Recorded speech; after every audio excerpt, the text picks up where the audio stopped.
JEE main 2019 का question है equilibrium chapter का।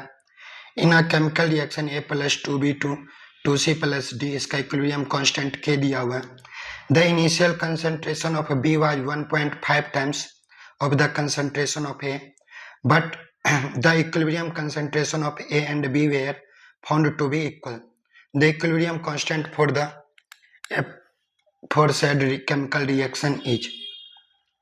तो मेरे पास जो रिएक्शन है वो गिवन है A + 2B2 2C + D, और हम अगर इनिशियल कंसंट्रेशन A का मान लेते हैं A, तो दिया हुआ है जो B का कंसंट्रेशन है वो इनिशियली A के कंसंट्रेशन के 1.5 टाइम्स है।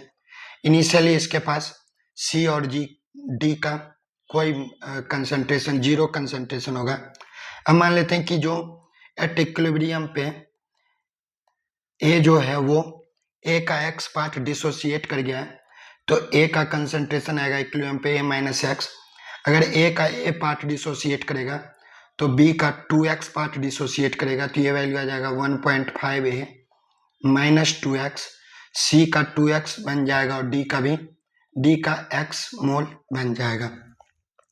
अब मेरे पास बोला गया कि इक्विलिब्रियम A और B का कंसंट्रेशन इक्वल है, तो यहाँ पे हम A और B का कंसंट्रेशन इक्वल करेंगे, तो A - X = 1.5 A - 2X हो जाएगा। यहाँ से हम कैलकुलेट करें तो X का वैल्यू आ जाएगा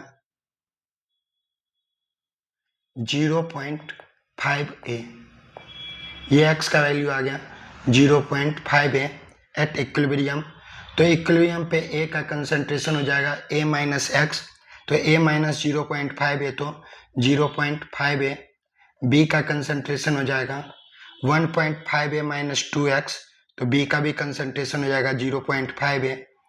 C का कंसंट्रेशन है 2X, तो 2 × 0.5 A तो A हो जाएगा, और D का कंसंट्रेशन है X, तो ये आ जाएगा 0.5 A। अब इसके लिए अगर हम Kc का इक्विलिब्रियम कांस्टेंट का वैल्यू लिखे तो ये आ जाएगा कंसंट्रेशन ऑफ C का square into concentration of D upon concentration of A into concentration of B का स्क्वायर। जब इस वैल्यू को पुट करेंगे C, D और A और B का, तो कंसंट्रेशन ऑफ C है A, ये A² इंटू D है 0.5 A upon concentration of A है 0.5 A, और इतना ही है।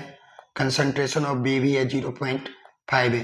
तो जब हम इसको सॉल्व करेंगे तो K का वैल्यू आ जाएगा 4। तो C ऑप्शन हमारा करेक्ट आंसर हो जाएगा।